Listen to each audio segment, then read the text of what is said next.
Hi guys, welcome back to the Detour podcast. Thanks for joining us. It's 2022, and as you'd expect, we said we'd be live at 8:30, and we're 2 hours late because it is the Detour, and we wanted to be consistent right from the gut. We hope Dan Jones joined, as always, my four-time national road champion from Australia, Johnny Trevorrow, the voice of cycling, Phil Liggett, and Bernard Moerman, another special guest from the Flandrien Hotel.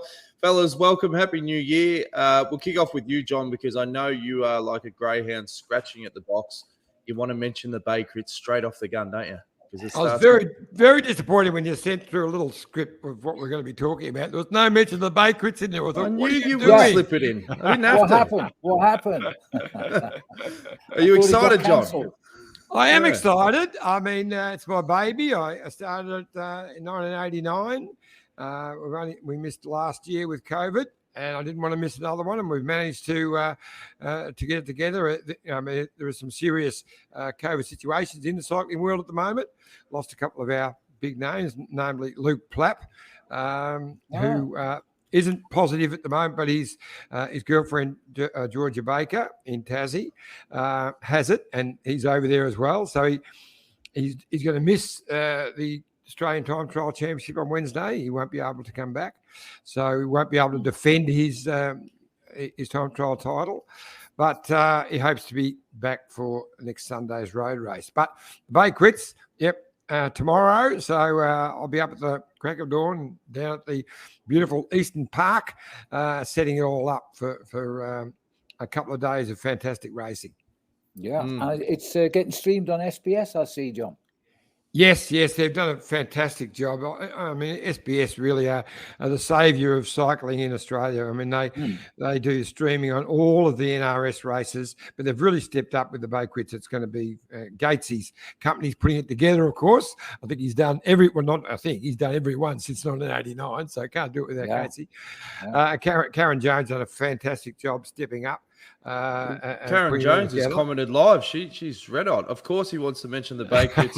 Missed 2 years, JT, and he said, "Can't wait to get this event back on the road. We will miss Phil not being here, though." No, thank you, Karen. I think it's about 5 o'clock in the morning. I might not watch it on SBS. I can get SBS, by the way, my VPN, but a little bit early to get up, John. Even though I love the Bay Crits, a little bit early. Well, you can watch it later. It'll be great racing. And Brenton Jones, he's actually my pick to win it. At one stage, he wasn't going to be able to ride on the Saturday because his best mate's getting married, and the Bucks' turn is actually tomorrow.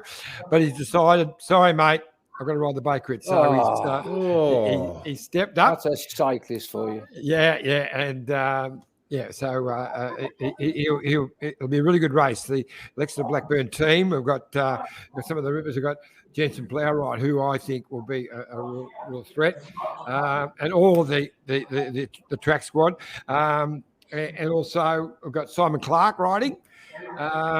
So I'm looking forward to it. But now that Brenton's riding both days, I think he'll be he's in fantastic form. So he is hard to beat. Yeah, hard to beat.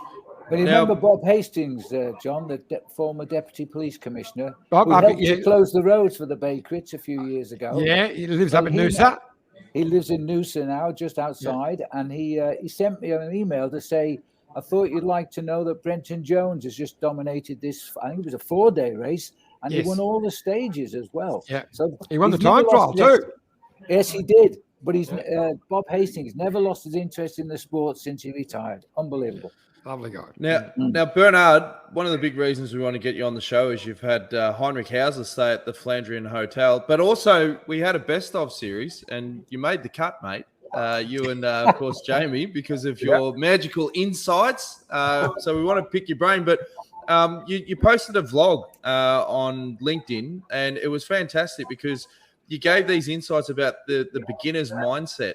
Heino's just messaged and said he'll be on in about 3 minutes. But what was it about that experience with Heinrich for the listeners, and how did you link this sort of beginner's mindset? Well, the thing is that he's a very seasoned and successful professional cyclist for years. But then seeing that youth enthusiasm, the curiosity, the courage, the openness to learn, that's not something you expect from a 38 38 or becoming 38 years old guy being so seasoned in racing, that's just wonderful. And that struck us, both Jamie and myself, and also our crew. It's a very nice person to have, but as a professional cyclist, it's unbelievable how much he's still looking for the new things, like what can he do differently. And for me, that's where he sticks out compared with a lot of other professional cyclists. Does it amaze you that, and we've had Heino on the show before, I think we spoke to him just after Paris-Roubaix where he finished 10th, but do you find, you've obviously worked with a lot of pro cyclists, that the majority of them get burnout at some point, particularly at the latter parts of their career, whereas it sounds as though Heinrich is the opposite. He's still don't worry about it, mate. No. We have tech issues all the time, mate. So about that. Someone's trying to FaceTime you. Yeah. That's fine, mate. Okay, here we go. So can you rephrase the question? I was going to say, normally riders get burnout when they get to the latter part of their career, whereas it sounds as though Heino's part of this small group that, they stay young and fresh and eager and, as you said, willing to learn, and the guy's 37. The thing is, you need to know what you want to do with your life. And if you look at the story of Heinrich Haussler, I mean, he came as a kid to Europe at the age of 14 or 15 years old. So, but he really wanted to become a cyclist.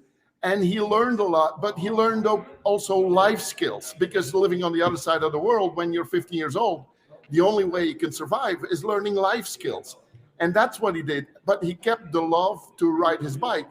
And here, when I did run my cycling center, I told to all the young riders, make sure that you learn something else besides riding your bike, because you're just one job away from a crash at McDonald's.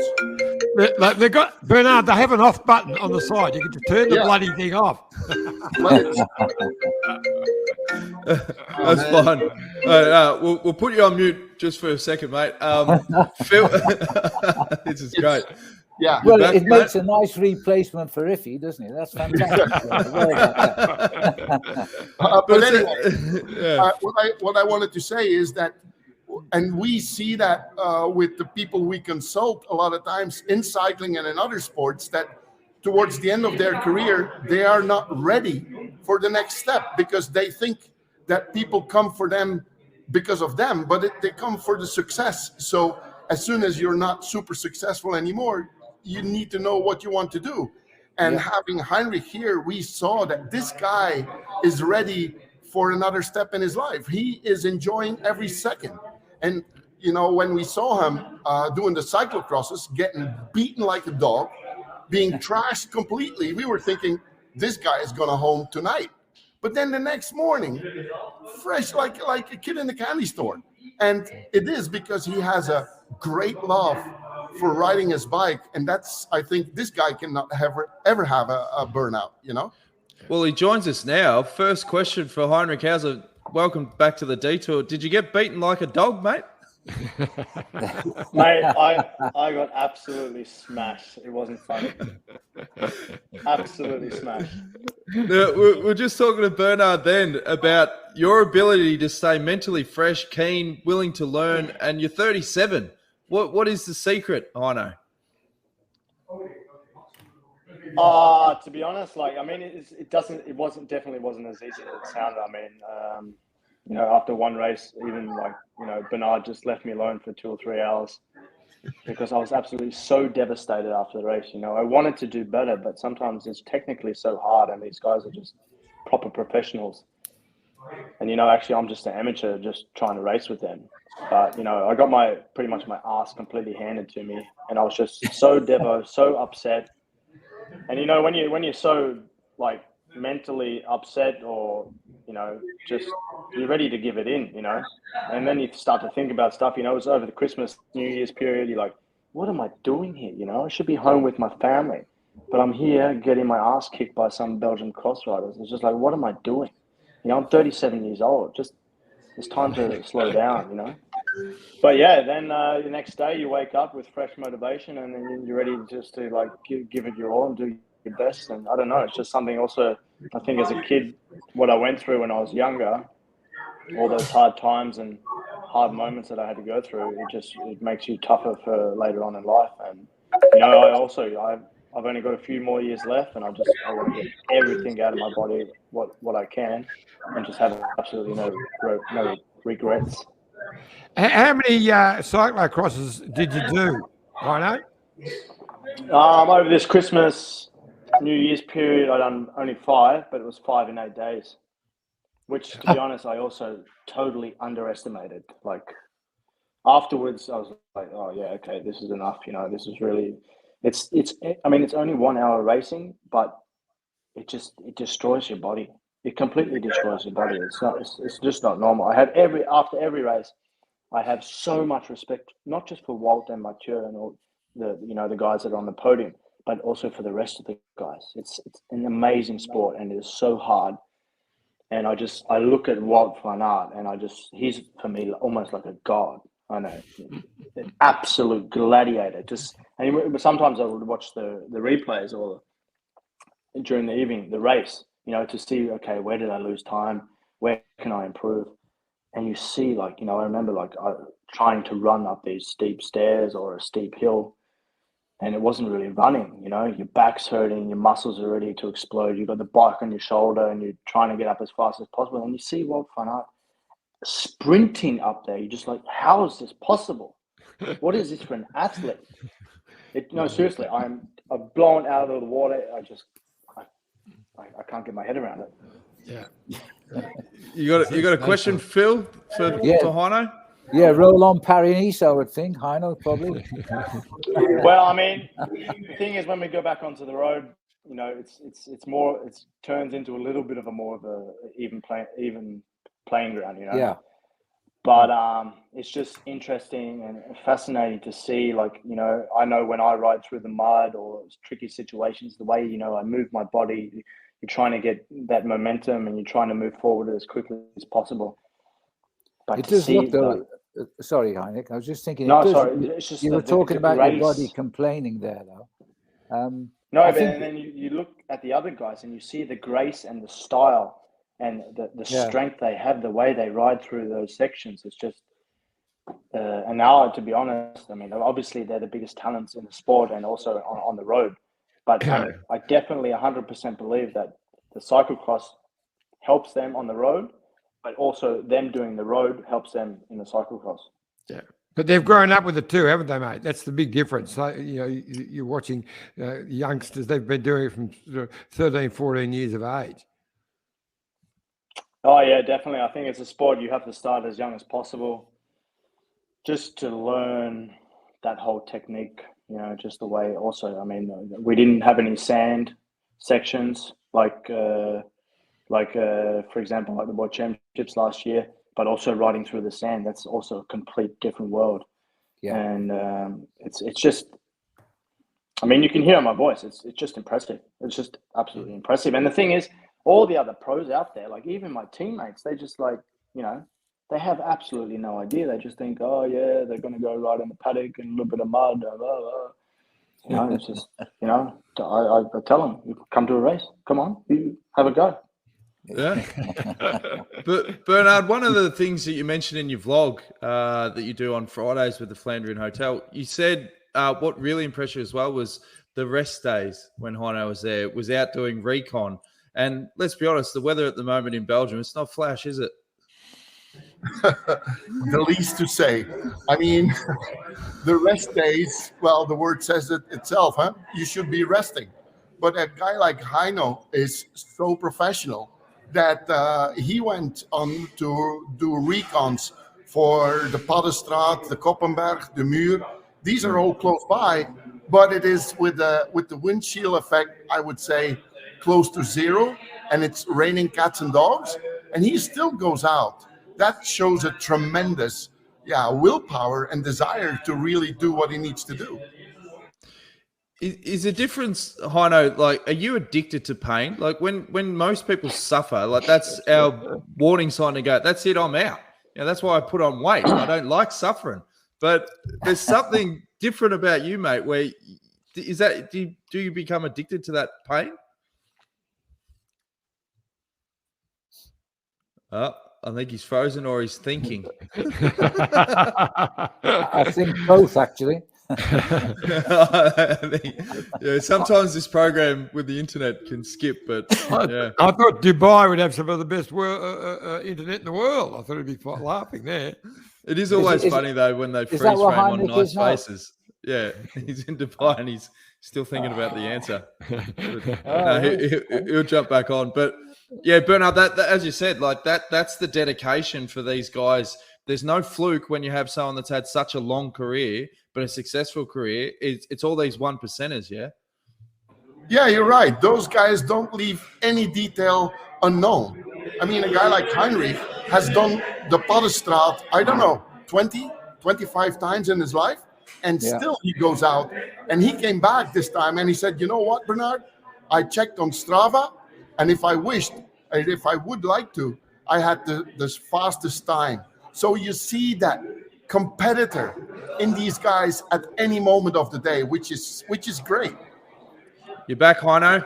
Yeah, sorry guys, I'm in Dubai at the moment. My internet, it's not that great. No, that's fine, mate. We were just saying, are you addicted to pain? Is that what keeps you going?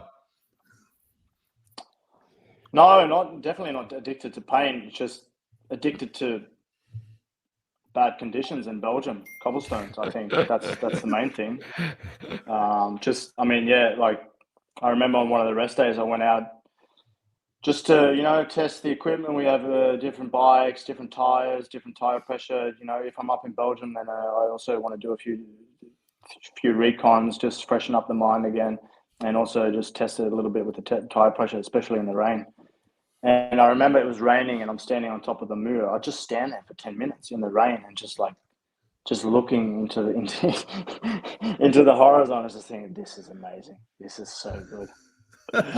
I know, yeah, it's really strange. I mean, for example, also the day before I came here, I went out and done three hours just in my short, just the rain jacket on. It was 8 degrees raining, 9 degrees raining. And I love that kind of stuff. I don't know why. And I'm now here in Dubai. It's like 25 degrees and I just suffer like a pig. Out on the ride today, I don't know why. I just start to lose my power. And I'm just thinking, oh, what? It's way too hot. I need to go back to Europe. I need to go back to Belgium. It's really strange. I don't know why. I can't explain it. But, just like in Paris-Roubaix last year, the conditions, I just seem to like racing in these conditions. I don't know why. I definitely don't like training in it, but when it's racing time, then I really I kind of have a love for that kind of type of racing and that type of weather. And I think that's also why I like the classics, because it's it's early. We start already in February and it goes through until April, and normally there's just a very bad period of time where the weather can be really wet and really bad. So I've gone up to that, and I don't know why. I seem to also perform better in those type of conditions. Iffy? I was going to say, so what's the go in Dubai? Is it just training, or you got a race coming up now? Yeah, just like with our team being from Bahrain, our main sponsor, we have a small race going on Sunday. Nothing big, but it's also not bad to come here and see this massive city. Like it's absolutely. I haven't been here that often. I did do the UAE race a couple of years ago, but to see all the buildings here and what's going on is absolutely it's just crazy. It's crazy. When we talked to you after Paris-Roubaix, I mean, Bahrain Victorious had such a successful year, particularly in the second half. There must be some big momentum going into 2022, yeah? Yes, 100%. I mean, we all know, everyone in the team knows it was a massive year and it's going to be hard to beat. And that's why everyone's really switched on, been working hard throughout the winter, because, we kind of want to back it up, especially the classics group. We're going in with full force with Sonny, with Mate. We've got a few other younger riders that have signed with the team, like the real big guys that have a lot of power, which I'm really happy with. We already had a training camp in December. And, yeah, so far the way things are going, also with our material, the wheels we have, the tires, or the Conti tubeless, I'm really happy with everything, and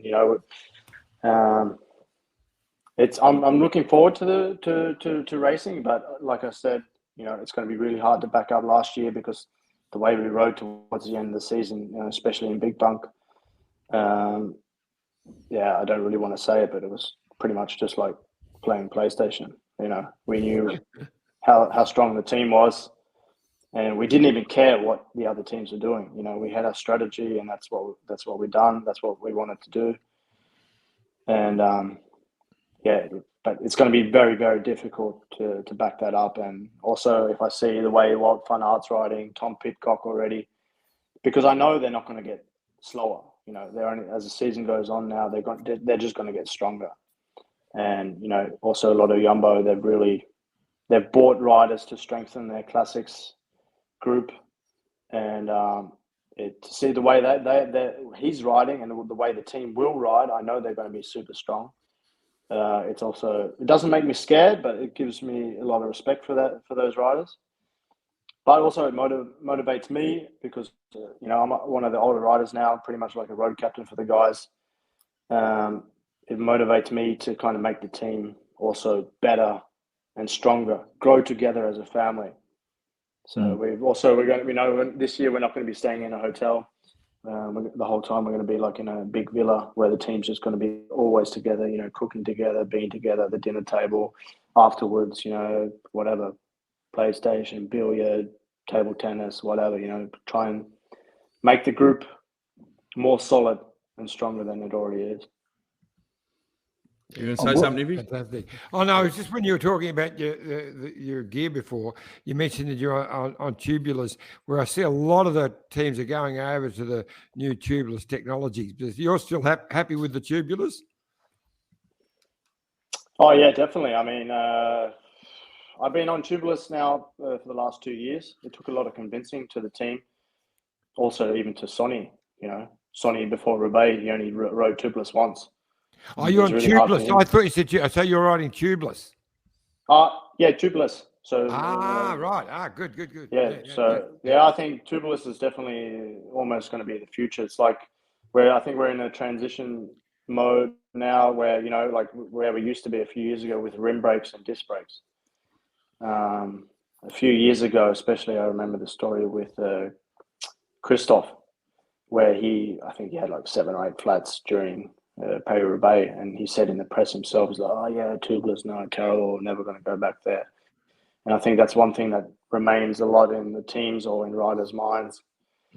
Because the thing is with tubeless too, especially on the cobblestones, you can ride such low pressure, but it's hard for riders to go that low because they think the rolling resistance is like a lot less, or they're going to get a flat tire. But it's definitely not the case. But it's definitely also something, the combination that we have, for example, with our Vision wheels and Continental tires, it's a perfect mix. It's the perfect combination. It really mixes well. We don't lose pressure. We don't have really flat tires like other tire companies do. So for us at the moment, I still see that as a big advantage over other teams. And when you go into a race already knowing that, it automatically gives you more confidence if you have that edge over other big teams, like for example Quickstep or Lotto or other teams. It really does make a difference. Now, Phil, you're going to say, I was going to say, especially in a wet Paris-Roubaix. Yeah. Well, I mean, I think we've seen it in Paris-Roubaix. I mean, it's definitely. I'll be 100% honest. Like, it's just the way it is. If we rode tubular, I'm 100% sure we wouldn't have been up there. Yeah. Wow. Now, Phil, you were going to ask a question, but John cut you off. But you're used to that, mate. I'm fine. No, just being an absolute non-technical type, Heinrich, how do these tubeless seal on the rim? Pretty much like a car tire, I suppose. But do you have to have a special rim to seal them on?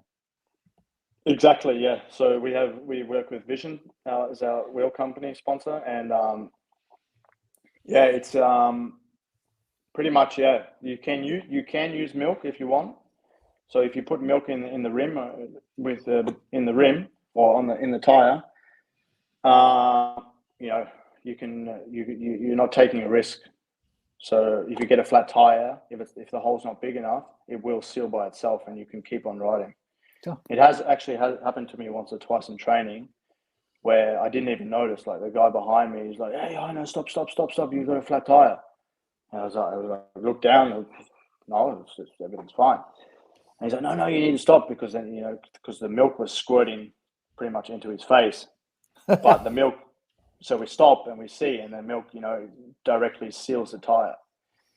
But you don't need to, because my thought is, you know, in a race, if you're going to have a flat tire, you're going to have to change anyway.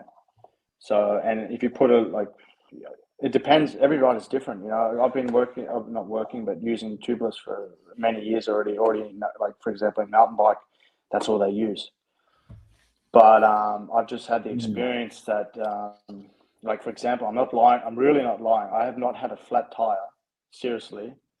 I have had a flat tire because, for example, the rim tape has exploded or something, but not from glass or sharp stones in the last, I would say, 2.5 years. That's amazing. And that's just something that gives me confidence that these tires, especially in the classics, are so good that I would never want to use anything else. And the thing is, at home, also when I train, I go out and I really, you know, ride on the gravel. I'll hit the gutter on purpose with speed to really, you know, to test the equipment. So, you know, that's what I mean. Like, when you go out there, you know, of course, the crashes can happen and you can always get a flat tire, but having 100% confidence in your equipment, that gives you such a massive edge or confidence in your head over like other teams. So obviously the classics, you know, we've spoken a lot about that, and it's important to have that support, you know, from friends, family, team. But that week that you had at the Flandrien Hotel, and I think you're going to be going back there leading into, you know, the opening weekend and stuff. How cool is that facility, and having people like Bernard and Jamie around to just take a little bit of that sort of pressure off when you're trying to get performance for things like cyclocross and do recon and things like that? Oh, look, if I didn't have Bernard and Anne there and Jamie and, you know, Ronnie, Mechanic and Peter, it wouldn't have been possible to do, because I already noticed after the first day, because normally I'm really fatigued and tired and cooked after a race, but, you know, having them there, organizing everything, building up the tent, getting the bikes ready, cleaning the bikes, going back home directly, getting the washing done, you know, not have to be standing in the cold or, you know, driving around your car for 1 or 2 hours looking for a high pressure hose at the petrol station to clean down the bikes or whatever. I noticed already after the first day, I wasn't as tired as I normally was. And I mean, that was the whole idea about it, you know, like Jamie sent me this message just right out of the blue. And before I could even respond to the message, he was already ringing me. And so he explained everything. I was like, yeah, he's an Aussie. Oh, he lives in Belgium. Okay, yeah, near Braco. I know where that is. Yeah, for sure. I mean, if he's an Aussie, I'll give it a go. And yeah, it was the best experience I've ever had. I mean, to have that much help, I've never had that much help before, to be honest. And just to sit there also with Bernard every night, and we would just sit there and talk for hours. I mean, and if I didn't have to go to bed or I didn't have to race the next day, we would have talked for many more hours. It was it was a great experience. It was amazing. And it's I'm very thankful for that. And like, even if I didn't go up there to you know, to stay at the hotel, you know, every time I'm going to be up there for sure, I'm going to pass by just to say hello. It was amazing. It sounds like, as I said, but with that vlog you were talking about, it was a special experience on the other side as well, mate. Yeah, yes, it is. I mean, it's. I've worked with a lot of riders. We had about 1,000 young guys, and I did some work for professional teams. But then living a week, some sort of like a brother with Heino, yeah, that gives another insight even. And like I said before, his humility and his professionalism are so much one of a kind that also my wife and I myself, we learned a lot on how he lived. And like I said, and I want to say that out loud, everywhere, the pride he has for his family. Yeah, that's a one of a kind. That's just beautiful. And that's a great experience. You also mentioned that those traits that you see as a cyclist, you know, the dedication, you know, the commitment, the willing to learn, being humble, these traits often carry post-cycling as well. I think these are life skills. I mean, these are the things that get you through life, because for nobody, life is a bed of roses. So there are always ups, but there are also downs as well. And it's on what type of skills you have, the tool set that is personalized on yourself. That's what gets you through life. And Heinrich is 37, becoming 38. I mean, soon enough, he will stay in cycling, but he will be there in another function. And he is already really bit by bit, because of his tools, adapting to that point. So that's a great thing. So he will not fall in a burnout. And that's what everybody needs. You need to know where you are, but as much as you know that, you need to know where you want to go. What is your next goal? We ask everybody that comes in here, we ask, so where do you want to be in 3 years? Honestly, a lot of people don't even have a clue. They never thought about it. They go day by day. Not like Heinrich. He is already thinking about that, which is a great advantage, because it gives you a certain internal rest, and you're okay with what you're doing today, and you're not worrying about tomorrow because you thought about it already. And that's a great point. And we see that literally in him every day. We've got a live comment for you, Heino, from the Wheel Wizard. He loves chiming in. Heinrich, did you ride tubeless at the Loneheart and Bale? Congratulations on the ride at Loneheart. First time not lapped in a Belgium CX race. Respect where you have to start from. That was a good one. No, I don't. I mean, for sure, there are people out there or riders in cross country that use tubeless, but no, I was using tubular. So just pretty much, you know, there's only two really cross tires what people use out there. It's either Challenge or Dugast. And on that day, I was using the Dugast mud tires. And in Lunard, seriously, after the finish, I had almost tears in my eyes. Even though I was 10 minutes down or whatever, and maybe got 50th or 60th, to finish a race in Belgium, not being lapped, I couldn't believe it. I was so over the moon. I went home, had so much confidence, and just absolutely buzzing. It was unbelievable. I didn't think I would be able to finish one of these races, to be honest. Now, before we let you guys go, Bernard, everyone can come down to, obviously, the Flandrien Hotel. What sort of stuff have you got coming up over the next following months that you can let people know of? Well, obviously, we want to be ready for the Spring Classics and like the Tour of Flanders, end of March or beginning of April. This is the big thing. We have already, well, it will depend a little bit on COVID, but we have already quite some interest of people that want to come and teams that want to come do some recon rides here. But like I said, COVID is still making that not sure yet. But that is the main stuff. And in between, we have also programs, the Flandrien Entrepreneurship Program, the Flandrien Leadership Program, which are seminars, always related to cycling. But in the next months, we go full gas for the cycling experience, that people can have here, because we're in the middle of the Tour of Flanders area, as Heinrich can witness. Before we let the guys go, if you feel anything you want to ask the boys? No, other than to say, Bernard, my experience goes back over 50 years since I lived in Belgium, with the same hope as all the kids in your room today, to hope one day I'd succeed as a pro bike rider. I didn't. I sort of diverted and became a journalist, but I lived with Albert Burek. Did you ever know Albert at all? He looked after the Café den Engel in Ghent. I have heard the name, but right. I don't know him. I have heard. Well, I'm glad you never met him, because he was. Bill, should I rank him in the likes of Staff Bonen? Yeah, no, Staff Bonen. Yeah, sure. But Yeah. Albert loved the English-speaking cyclists, so he was obviously always bringing the English speakers. They're American. There were very few Australians in those days. In fact, I don't think of any at the moment. But he used to look after the likes of Tom Simpson. He really fell in love with Tommy. And of course, when Tom won the World Championship in Spain, Albert was there, and he couldn't stop crying. He's a big, fat man. Very Belgian. If he bangs on the bar, the whole hotel shook.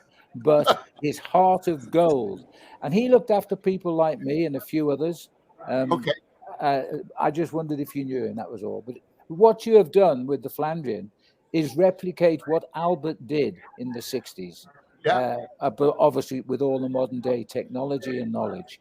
And you're helping all the kids now. So what is the flow of customers like coming to the hotel? What's the projection over the next few months? I don't want to sound like an excuse, but it's hard to tell with COVID. But as soon as we open it, it's pretty much every weekend full on with people coming from Holland, Belgium, Germany. And obviously, we now and then we get some Swiss people, some people from Sweden, even some Aussies have been here. Not much, just because of the restrictions in traveling. But it's amazing how people still get here. And we're only open since half a year. Yes, so in a way, we can't at all complain. We're very happy.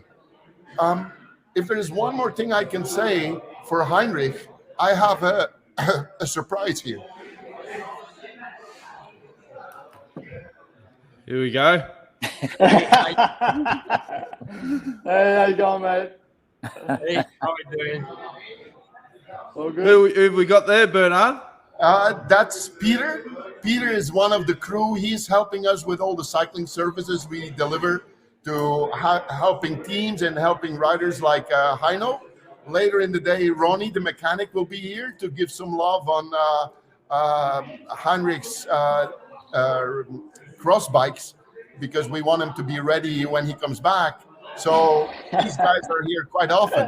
And we have that service for everybody that loves the bike.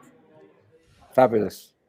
Talking of bikes, you got a lot of press at the Flandrien for your bike collection. It's popping up in magazines everywhere. Bernard, have you got some Rottweilers out the front to guard the joint now? Yes, we do. A little correction. This is Jamie's collection, okay? Oh, okay. Yeah, this is totally... Jamie is doing this for 15 years, and we don't know where he gets the bikes, but every week... Off the back of a truck, mate. Every week we see bike deliveries here. It's unbelievable. And we have another Aussie here. Sean, come here. Hey, guys. Oh, yeah. Hey, how are you, mate? How you going? Yeah, good. Yeah, good. Yep, he's an Aussie. How you going, mate? How'd you escape? From Australia. Yeah, how'd you get away? But no, he lives in Sweden. I live in. Okay. I'm expat. heading back to Aussie next month, so let's see how that goes. Yeah, good luck. Don't say that you play tennis. You won't get in, mate. No back. Yeah, that's it. Yeah. That's it. But no, it's been an absolute pleasure to have you guys on the show. And if you any last things to the boys before we let them go? Just great to speak with you, Bernard. Good to see you smiling more this time. It's really great, Bernard. You know, when you are around with people that are passionate about cycling, you gotta love this. You know, I'm happy in the morning that I can get up and start to work. You know, this is a great life. Well, Heino, the Will Wizard said you must have been stuffed, Heinrich. You finished 47th at 7:14. 10 minutes you would have been lapped. So well, that's okay. Better than what you thought. Exactly. Yeah, exactly. Yeah. I mean, there was only 48 starters, but that's it. Hey, I was going to ask you, Heino, what your actual plans are for this year. Obviously, Paris-Roubaix will be high on the list, and Tour of Flanders always is. But have you got what's your season looking like? What major tours and stuff you think you'll be doing? I'm pretty sure I'll be doing the Giro this year. And then have a little bit of a break during the summer. I really need to give my family also a bit of TLC. You know, I've really neglected that. Well, not just the last months, the last years. You know, the kids are already 6 years old, and we still haven't been on a holiday yet. So Wow. I promised the missus, you know, in the summer I'll have a little bit of easy time, and I promised that we would go on a holiday together as a family. Just, you know, my wife, she has my backbone, like the hardest brick wall ever. So, you know, family for me is also number one. So I really going to do a big block now, continue through to the classics until to the Giro, have a little bit of a break during the summer, and then get ready for the last part of the season, just like this year pretty much. Smaller races, Tour of Poland, Big Bang Tour, then a few of the one-day races in the later part of the season, and maybe, hopefully, who knows, the World Championships in Australia. I could just imagine that holiday when you say to the missus, I've booked in a nice hotel. She goes, what is it? Yeah, the Flandrien. Yeah, I'm going to take my bike with me. And just, you know. No, but as we said, we really appreciate you guys being on the show. All the best for the season, Heino, and all the best, Bernard, with you and Jamie and the crew at the Flandrien Hotel. You're doing sensational work. So hopefully 2022's a big year. Because the bar's pretty low from the last couple of years with COVID, so hopefully it's a good one. Iffy? I'll see you at the Giro, Heino. I'm going for sure. Definitely. See you Have there, to catch mate. up. Look forward to it, Good pal. stuff. All right. Good on you, fellas. Speak to you All the very soon. best, guys. Hey, guys. Thanks for having us. Good on you, Happy fellas. New Year. You Bye. too. We'll have a Bye. quick drinks break now, guys, and we'll be back with more on the detour. Look at this bike. You think it's just a bike, right? But it's not. It's a bike 374 people are looking at. This guy, this girl, them, all looking at it. People from here, there, and wherever this is. People that are looking for a bike. Or just a piece of it. Amateurs, semi-amateurs, and pro-amateurs. This guy wants this bike, but with this crank and these bars. This could be the perfect match. But not this one. This girl has a bike to sell, and thousands of people might purchase it. Eyes on Bikes help grow small businesses. His, hers, yours, and the latest data and insights help those businesses keep moving. We are the world's #1 bike marketplace, with over 500,000 products and 900 brands, where buyers and sellers are brought together in a place where a bike is never just a bike. Bike Exchange, where the world buys, sells, learns, and rides.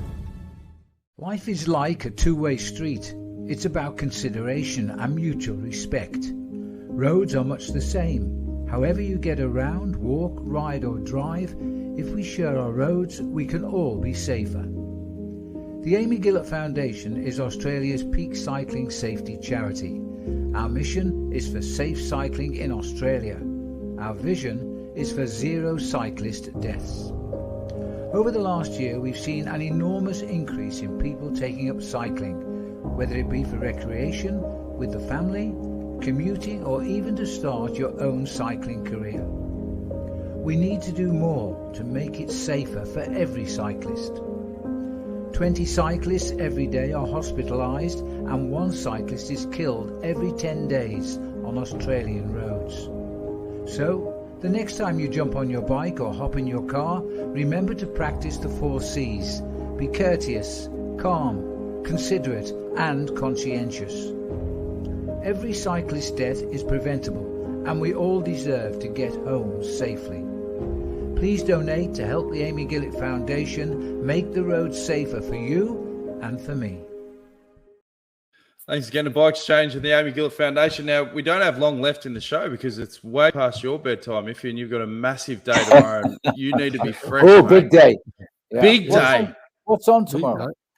That's a little thing called Lexus of Blackburn Bay Crits, powered by PSC Insurance. And that brand new electric car pacing the riders, right? Yes, they got the looking forward to knowing UX that about 300E. Rick Jagger, does the Bay Crits return mark the end of COVID? I don't Of think course it so, does. Rick. We hope That'll so. be with us. That'll be with us forevermore. But the fact is, we're beginning to live with it. That's all. Yeah. Well, this Omicron virus has definitely changed the game over in Australia. I mean, 3 weeks ago, I didn't know anyone who actually had COVID. Now, everyone I speak to, someone in their family has it. Same for me, John. It's Same just for me. gone ballistic. Yeah. But no one's they're getting. not dying They're not getting as sick. Only the idiots that refuse injections. They're the ones who are still getting caught out. There's some issues there, of course, but paying the price. Yeah, and so, but so a mate of mine runs one of the big hospitals here, and he was saying that all of the people who are getting sick at the moment are either have got the Delta virus, which is still around, it's nowhere near as prevalent, but or they've got some respiratory issues anyway, or haven't been vaxxed. The majority haven't been vaxxed at all. But the dangerous thing about this Omicron is that it is so contagious. It is like, it must be more than double. We wouldn't know how many people have actually got it right now. It's just gone. They can't keep up with the testing. So we've got to be careful. But the Bay quits, they're on. We're being super. We always had the COVID protocols in place, but Karen and the team have really stepped that up. The riders area, the public will be able to yell out to them and whatever, but they won't be able to walk into the marquees that they have before. They'll all be separated. And same with the presentations. Riders won't be shaking hands with the mayor. They'll wave and things like that. So we're doing it all correctly. All our staff in the VIP will have masks on and things like that. So, but it's a good. It's a nearly 2 kilometre circuit, so there's plenty of room for the people to spread. We've got food vans and coffee trucks and all that there. So it's going to be an absolute wonderful day. And anyone who is listening to this is in Victoria, get down there tomorrow on Sunday. We've got so much on. We've got skills classes for the kids. There's Victorian Championships from under 11 right through to under 19s, as well as all the elite races and the Damien Drapak support races for the men and women as well. There's a e-bike giveaway thanks to RV Parts. We've got an e-Tourer M1. That's a ripper, actually. Sounds fast. It does. It's a mountain bike style, but it goes, and a bit like Godzilla I had over in France a couple of years ago. But so if someone's going to win that, it's a giveaway. Someone over the next 2 days will win that bike. So it'll be, and look, the racing's good. I touched on the guys before, but also a great field with the ladies. So we've got the Lexington Blackburn team led by Grace Brown and Ruby Roseman Gannon. But we've also had Peter Mullins and Matilda Reynolds. Some really good racing. So get down there tomorrow. People in Victoria have been starved of a decent bike race for many, many months. So now's your time. Now, early in the year, it's always new kit day. And obviously, a team that we're going to focus on is Team Bike Exchange Jayco. Rebranded. They're on the giant bikes. What do you think of the kit, fellas? I'll start with you, Phil. Do you like it? Wow. That's the first time I've seen it. I do like it. Initial impressions are very nice indeed. Yeah. Oh dear. Very blue. Do you want my full address for the kit? It's yeah. It's in the mail, mate. Lovely. And you notice they've got a different kit for the women. Yeah. I really like the kit. It's quite different.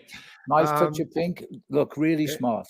Yeah. Yeah, no, really good. And they're riding the giant bikes on the guys and the live bikes, which is the giant special ladies version for the ladies. So I think it's going to be, and the guys are very excited. I was talking to a couple of the boys, and they absolutely love the new frames. So yeah. Now we also got an email, Iffy, from Reno Van Dahl, who wanted to chat about the UCI points, the ranking system, because it's changing at the end of this year, where the top 18 ranked teams on points will go through to World Tour status, and then the ones that are 18 or 19 above, they get relegated. So they're Pro Tour, not World Tour. Is that correct? Yeah, well, it sounds that way, but when you read the thing, it says could be relegated. So I don't know what the exact rules. I just tried to look it up before when I saw you talking about it, and I saw it. So the 5 teams that are actually in trouble at the moment are Cofidis, Lotto, Mm. Total Direct, Uno X, and B&B Hotels. They're the bottom 5. But the other teams that not far off are, bike exchanges in there. So Movistar, they're just above. Israel, DSM, EF, AG2R. A lot are a bit unlucky because, with what happened to Tour de France with Caleb, they would have got a whole stack of points there. But they got all year. So, but right at the moment, that's the case. But I've tried to read the fine print and could be relegated. So yes, I don't know what are the other teams going to do to get put up. It's very unclear. Matter of fact, some of the teams, a lot of the teams didn't even know about this. This sort of seems to have snuck in. It's not like something that's been well planned.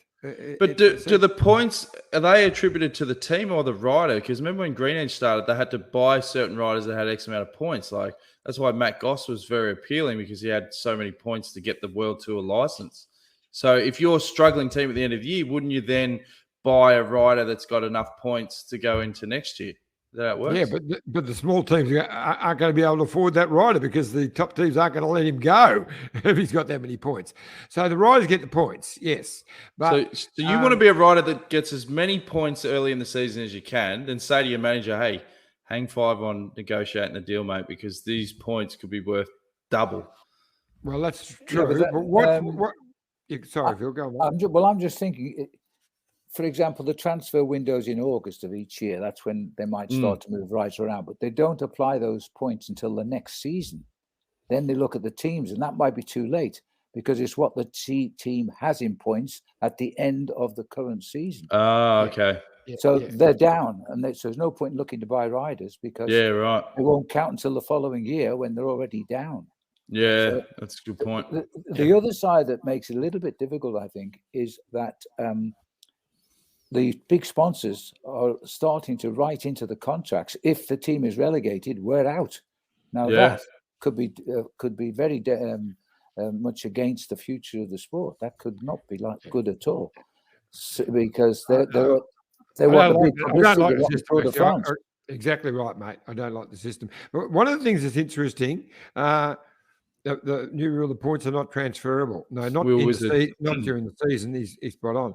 But what I think what's going to make the difference is that riders who normally, they're doing a task, they're doing a job, it might be the early stage of the mountains, they'll be, instead of going to the last minute where they actually explode and lose 5 minutes, they won't be able to do that. The team will be saying, no, drop off a fraction earlier and keep going. It'd be more important for you to hang on there and finish 14th or 15th than to finish 25th and get no points, So it's not just the points up the top end; it's the points, for the 5 or 6 riders. So it's it'll see a slight different way of how the team operates. It is going to make the back half of the year fascinating because, as you know, Phil, being in the UK, the Premier League, you always focus on the top guys, but then the bottom relegation zone. Those last few races, if you're going to be, if it's between a handful of teams, they're going to be stacked.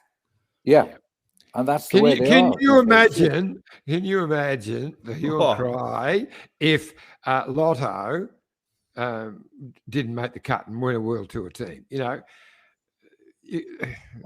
Belgium would be cars burning in the streets. Look, it's a tough one. I'm not sure. I'm going to have to read some more because I read the big article that you actually sent me a link to, Dan. It never explained how the teams who are going to try and move up, what they've got to do to get in. It said what the 5 teams are struggling, but how does the team make it in? What team? Where are they coming from? They're not going to have enough points. The bottom teams of the Conti Pro teams. Well, there are a couple of teams that are Pro Conti that are in there. They referenced them. There was 3 teams. That's right. But they got real low points. They're in there. They've got the lowest points. I can't see how they're going to get enough points to move in anyway, but it'll be interesting. Yeah. Just buy a good rider that's going to get you heaps of points and don't worry about the rest. Hope that they can scoop them all up. Anyway, Sip it and see it. Not All too right. happy at the moment. Well, as we said, Phil, it's past Iffy's bedtime. We better wrap things up and want to wish you all the Big day best tomorrow, John. Yeah, Thanks, we do, mate. John. Yeah. Yep. And what time is the main event, John? Just for me back home here in the UK, so I might just have a little look. Well, I'll start tomorrow. It starts at 12 o'clock. It's on SBS On Demand too. Good on you, Karen. Good to know. Does that mean that I can look after the race is finished? Yeah. On Yes, demand? Karen and all the crew are down at the beautiful Novotel Geelong right now. We were down there earlier starting to get this thing set up, but tomorrow morning, 6 o'clock, she'll be down there with the crew. So at midday tomorrow is the age group championships, under 11s up to I think under 17s tomorrow.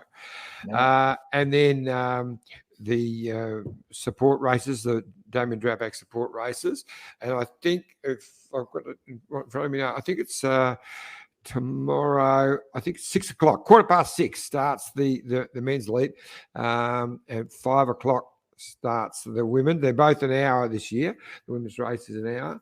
So 5 o'clock women. And then tomorrow, the juniors start at 9 a.m.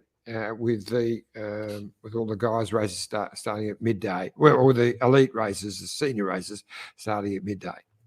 Right. Rick Jagger goes, what time is it in the UK? That'll be 11 p.m. Midday over in Australia. Yep. There you go. There you go. You're 11 hours behind us. We are. We've been behind you for years. We never get ahead. It's hopeless. All right. Well, we better wrap things up. Thanks for joining us, Phil. Thanks again to Bernard and Heino, and good luck tomorrow, Iffy. It's been a bloody big build-up, mate, and the Bay Crits is finally back. So enjoy and watch on SBS On Demand. See you again soon, guys. Cheers. Thanks, guys. This